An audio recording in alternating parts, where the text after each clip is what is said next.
Bonjour, je vais corriger l'exercice 6 du TD13. Alors je me suis rendu compte qu'il n'y a pas d'exercice 5, donc ne le cherchez pas, il n'y en a pas. Cet exercice 6, je trouve qu'il est important parce qu'il euh, il montre qu'il y a une idée en thermodynamique qui est vraiment importante. Et j'ai envie de dire, si on ne devait retenir qu'une idée, hein, si on vous disait, voilà, comme si on vous demandait si vous allez sur une île déserte, quel livre vous prendriez avec vous, on pourrait se dire, si vous allez sur une île déserte, quelle idée de la thermo, s'il n'y en avait qu'une à garder, laquelle vous garderiez, et ben c'est celle que la matière est constituée d'entités microscopiques. Simplement avec cette idée-là, et en réfléchissant un petit peu, vous êtes capable de démontrer énormément de résultats. Et dans cet exercice-là, on utilise cette idée-là. Et on est capable, dès le début du cours de thermo, d'appréhender des notions quasiment qui vont jusqu'au bout du cours de thermo de cette année. Hein, la notion d'irréversibilité, on arrive jusque-là avec cet exercice, c'est simplement avec l'idée que la matière est composée d'entités microscopiques. Donc gardez ça à l'esprit, gardez aussi à l'esprit que dans cet exercice-là, on va démontrer des résultats que je vais distiller petit à petit dans le cours de thermodynamique. Et pourtant, je vais simplement utiliser le fait que il y a le gaz est composé de molécules. Je vais juste utiliser cette idée-là à fond. Alors dans la partie 1, on va considérer un piston comme ceci. Donc vous avez l'opérateur qui manipule le piston. Et vous avez des entités dans le piston qui bougent dans tous les sens. Donc là j'en ai représenté qu'une seule. Et le piston se déplace à la vitesse, la paroi se déplace comme ceci. Et je la note V suivant E de X. Donc là, l'axe des X, il est comme ceci.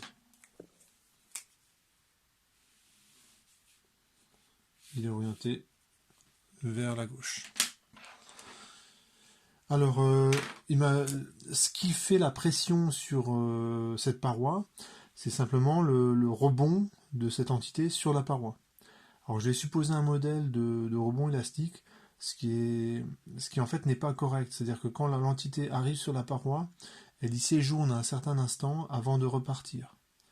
Et en fait, ce qui se passe pendant ce cours, cette durée d'interaction, qui peut être peut-être plus ou moins longue, c'est que ça thermalise l'entité. C'est-à-dire que si la paroi ici est très chaude, en fait, l'entité va gagner de l'énergie cinétique en moyenne parce que les entités qui composent la paroi sont, dit autrement, si la paroi est chaude, les entités s'agite beaucoup, et donc n'importe quelle entité qui va s'approcher va récupérer une partie de cette agitation.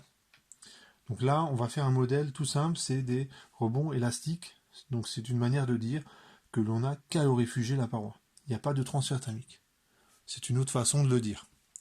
Donc c'est ce qu'on dirait au niveau microscopique pour dire que la paroi est calorifugée. Au niveau macroscopique, on dit la paroi est calorifugée. Au niveau microscopique, le rebond est élastique.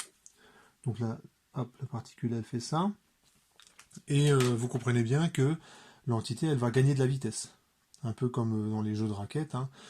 Si vous avez une paroi qui avance, si vous avez une entité qui fait comme ça, et de la même façon que la balle repart plus vite après avoir rencontré la raquette, après avoir rebondi sur la raquette, c'est pareil pour l'entité.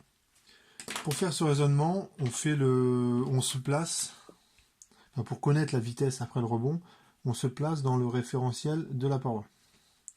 Donc vous imaginez ici sur la paroi qui avance à une certaine vitesse, et la vitesse de l'entité. Alors là, je vais faire les questions A, petit b, petit c dans la foulée. Donc la vitesse avant le rebond, et ce que je vais écrire là, c'est dans le référentiel lié à la paroi.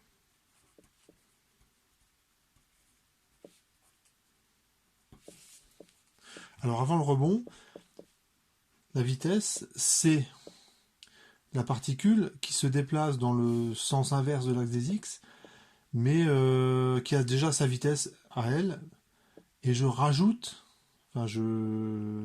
ici plutôt j'enlève parce que la vitesse est dans le sens négatif, j'enlève la vitesse de la paroi, donc ça donne ceci.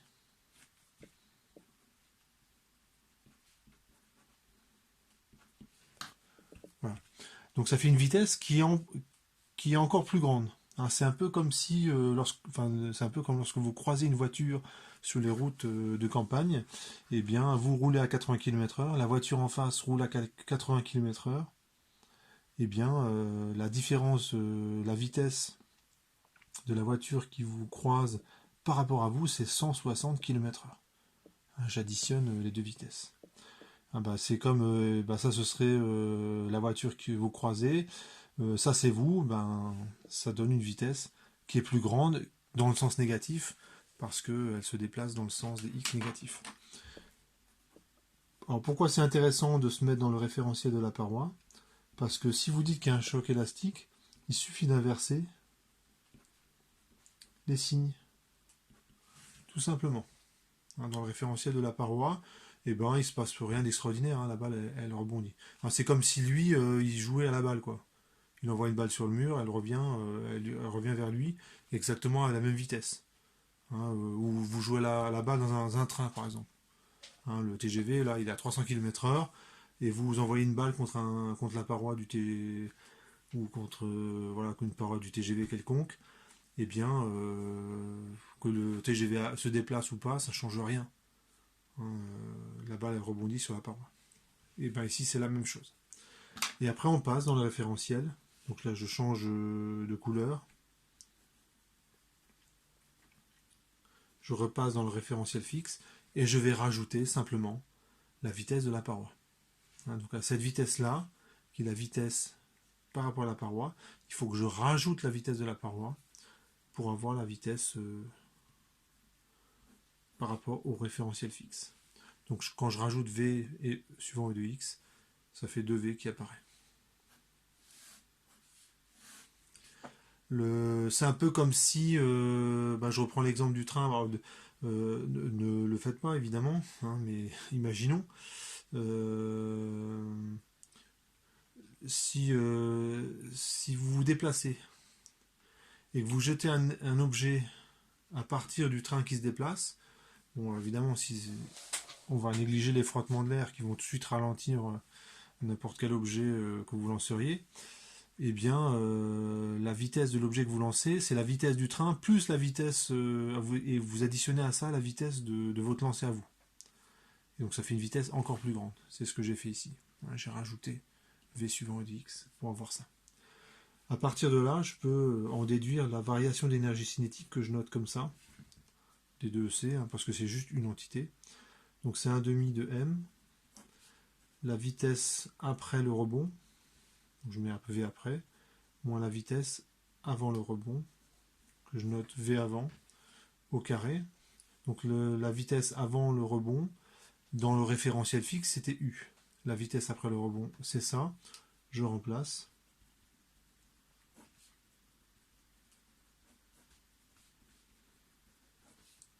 Et tout calcul fait, ça donne ça.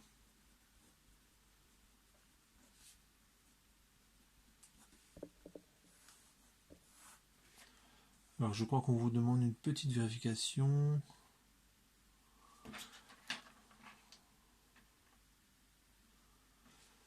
Non, c'est bon. Donc j'ai répondu à la question petite idée. Maintenant, on s'intéresse à un nombre d'entités qui vont toucher la paroi. Donc c'est la question 2. Et donc l'idée, c'est d'évaluer la pression qui s'exerce sur la paroi lorsqu'elle avance. Ici, vous avez la paroi. Et vous avez plein d'entités qui sont à proximité de la paroi, qui se déplacent suivant toutes les directions de l'espace.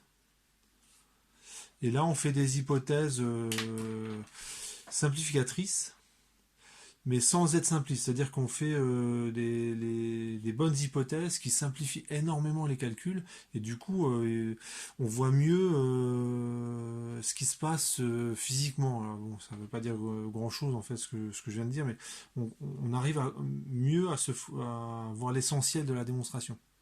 Hein, parce que si on fait vraiment le calcul sans faire d'hypothèse simplificatrice, en fait on est noyé sous le formalisme, sous les calculs, et en fait on voit rien du tout. Hein. C'est-à-dire on a rempli 3 pages de calcul, et puis à la fin des pages de calcul, bon ben voilà quoi, on a fait 3 pages de calcul.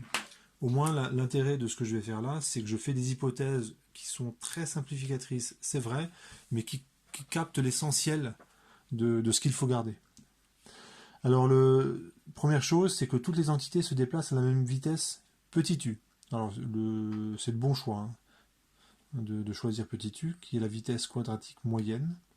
Donc, c'est la moyenne, c'est la racine de la moyenne des v carrés. Et je suppose que les entités se déplacent que suivant les 3 directions de l'espace. Donc, par exemple, cette entité-là, donc ça c'est bien parce qu'elle va vers la paroi. Vous avez aussi cette vitesse-là, cette vitesse-là. Donc évidemment, ces 2 entités ne toucheront pas la paroi. Et vous avez aussi, donc ça je ne le représente pas, c'est les particules qui se déplacent perpendiculairement à la feuille, ou soit qui sortent de la feuille, soit qui rentrent dans la feuille. Ça veut dire que sur toutes les entités, finalement, il n'y a qu'une seule direction sur 6, enfin une seule possibilité sur 6 qui va dans le bon sens, où l'entité a une chance d'arriver sur la paroi. Et bien les entités qui vont arriver, qui vont toucher la paroi pendant dt, et bien c'est les entités qui sont dans un cylindre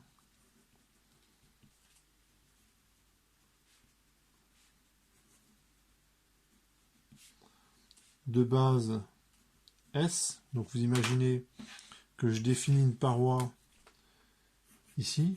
Donc là c'est en coupe. Hein. Donc je définis arbitrairement une surface et de longueur U plus V fois D de T.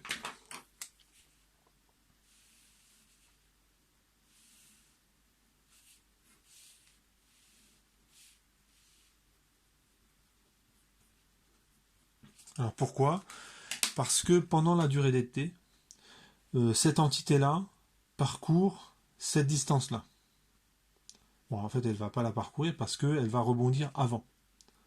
Ça veut dire que cette entité-là, celle-ci, si elle se déplace comme ceci, elle aussi, elle aura le temps d'arriver jusque-là. Par contre, l'entité, évidemment, qui se trouve ici et qui aurait la bonne direction ou le bon sens, bon, bah, celle-là, elle est trop loin. Hein, pendant la durée dt, elle va parcourir u plus v fois d de t. Donc, au bout de dt, en gros, elle sera au niveau de cette entité-là. Donc, elle n'aura pas le temps de toucher la paroi. Ça veut dire que 1/6 des entités qui sont là-dedans vont toucher effectivement la paroi. Donc, d de n, c'est le volume de ce cylindre. Donc, c'est S fois u plus v fois d de t. Je divise par 6, je multiplie par la densité moléculaire, donc c'est le nombre de molécules par unité de volume, et d'après l'énoncé, c'est simplement n sur v. N, c'est le nombre d'entités dans le piston divisé par le volume. Et c'est ce qu'on vous demandait, c'est ce qu'il fallait trouver.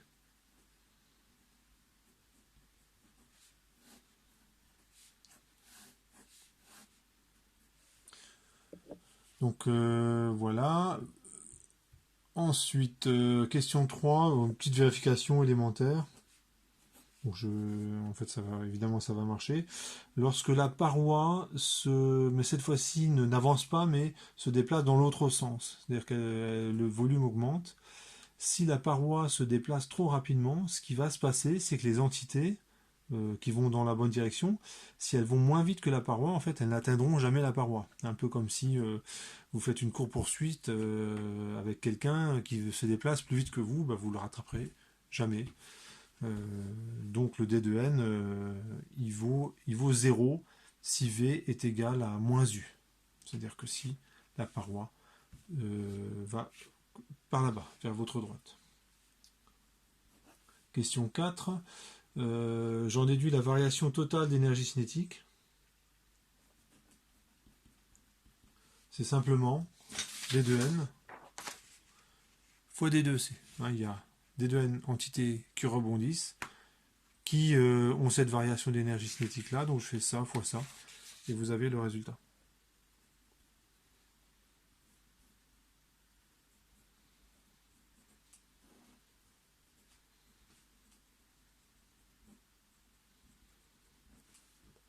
Donc la variation d'énergie cinétique, c'est donc le E plus V, il apparaît au carré, le 2 et le 6e, ça fait 1 tiers, donc ça fait 1 tiers de U plus V au carré, fois N sur V, fois S, fois D de T. Je vérifie que j'ai rien oublié. Et oui, j'oublie la masse, évidemment. Voilà. Donc c'est bien ceci. Et j'ai oublié, décidément, j'ai oublié aussi ce terme-là. Donc là, je vérifie avec l'énoncé. Ouais, c'est bon. Heureusement que l'énoncé donne, comme ça on donne les réponses, comme ça on sait si on a bon ou pas. Justifier que dans la variation d'énergie interne, bon, j'ai déjà écrit, hein, la variation d'énergie interne, c'est la variation d'énergie cinétique pour un gaz parfait. Dans les hypothèses du gaz parfait, il y a le fait qu'il n'y a pas d'interaction entre les entités, donc la seule façon pour un gaz parfait de stocker de l'énergie, c'est sous forme d'agitation thermique, donc c'est sous forme d'énergie cinétique. Question 6. D de V, c'est évidemment égal à S moins SV D de T. Effectivement, pendant la durée de D de T, le piston il avance de V fois D de T. Si V est positif, ça correspond à une diminution de volume, ça justifie le signe moins. Et on multiplie cette longueur V de T par la surface. Donc vous avez la surface S, vous avez V de T. Et bien ça définit un volume qui vaut S fois V de T, et on met un signe moins. Parce que la variation de volume, elle est négative. Et donc finalement, on a... alors je me rends compte, dans l'énoncé, c'est pas delta U, mais c'est D de U. Bon, alors, au niveau des notations, c'est vrai qu'on s'y perd un petit peu, parce que là, j'ai utilisé petit d. Là, j'ai multiplié petit d de C par d de N, et je l'ai noté comme ça. Bon, au niveau des notations, bon, j'ai pas vraiment respecté les notations de l'énoncé. Donc je repasse.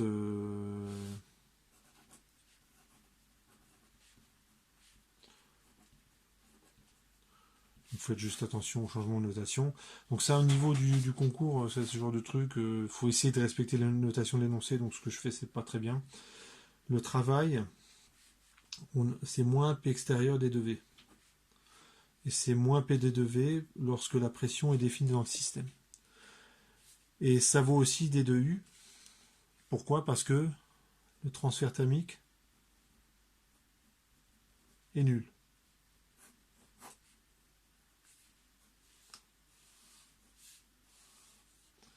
Le transfert thermique est nul. Donc le piston est calorifugé. Donc ça, c'est à notre échelle à nous. Au niveau microscopique, je rappelle, ça veut dire que les chocs sont élastiques. Hein, la paroi ne pique pas de l'énergie aux entités qui rebondissent dessus. Hein, c'est pas genre la particule arrive avec une très grande vitesse et elle s'est fait dépouiller de son énergie cinétique par la paroi. Non, elle arrive avec une certaine énergie cinétique et elle repart avec la même énergie cinétique sur une paroi fixe. Et quand la paroi est mobile, c'est l'objet du début de l'énoncé, on peut avoir un gain ou une perte d'énergie cinétique. mais toujours avec des chocs élastiques, hein. Et ben, je regarde l'expression de D2U, effectivement, ça vaut, donc je le recopie, je le remanie un petit peu.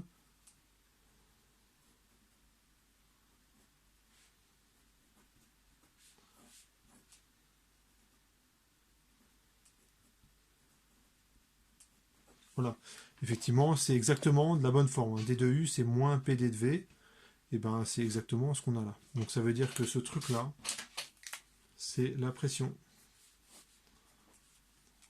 qu'il y a dans votre système.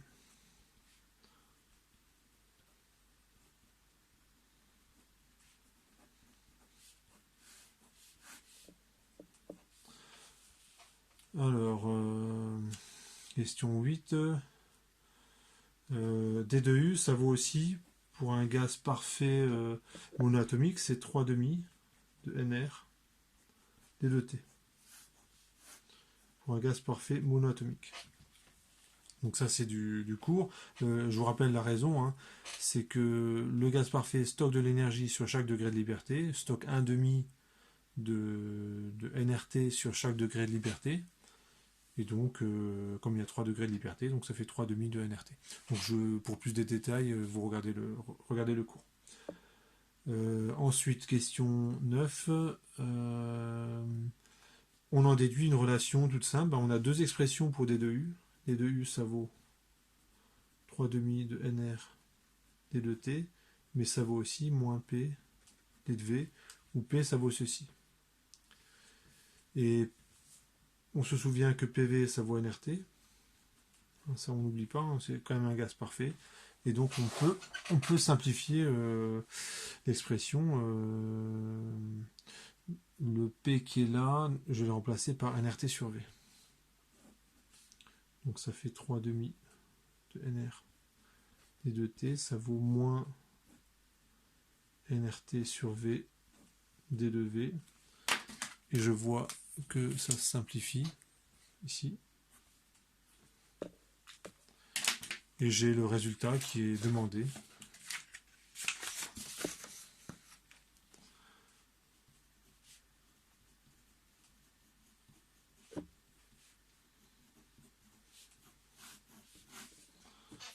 Voilà.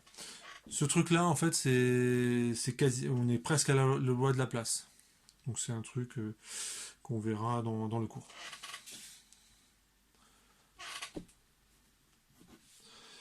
Donc on va travailler un petit peu ce truc-là et on reconnaît une séparation de variables.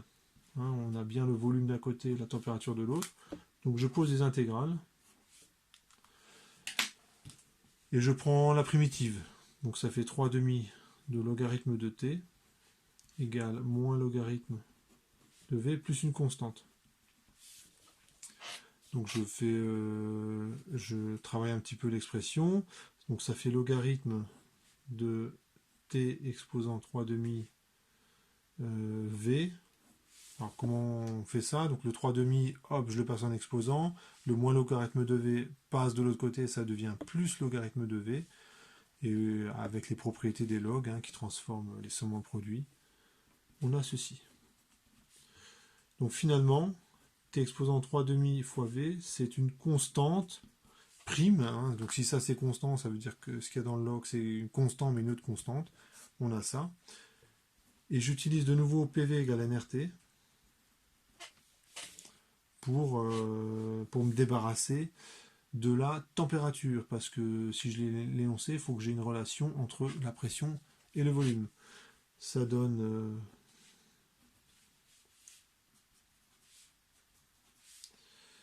hop. Donc la température, c'est PV sur NR exposant 3,5 fois V égale constante prime. Donc c'est P exposant 3,5, V exposant 5,5. Donc le 5,5, ça vient du fait que ici j'ai V exposant 1 et V exposant 3,5, ça fait V exposant 3,5 plus 1, donc ça fait 5,5. C'est égal à une constante prime fois NR exposant 3,5. Et donc je vais appeler ça une constante seconde. Je prends la racine 2 tiers de ce truc-là. Pourquoi 2 tiers? C'est pour qu'il y ait un exposant 1.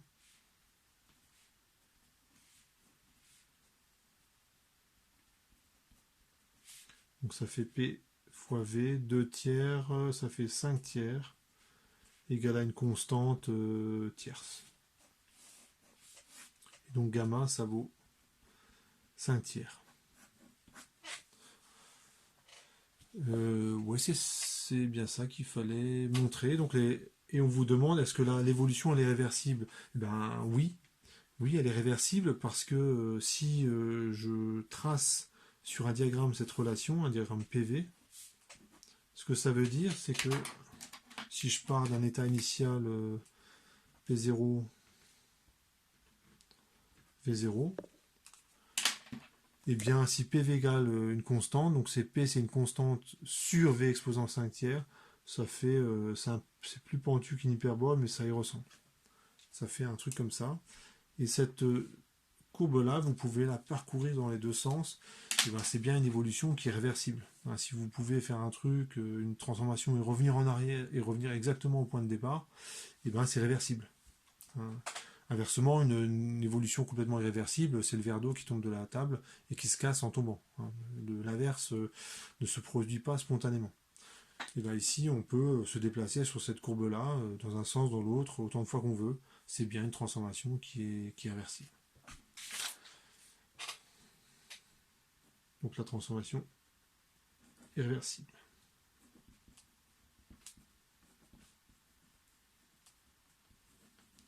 Et en fait, petite remarque, on a démontré la loi de Laplace. Ce truc-là, c'est en fait la loi de Laplace.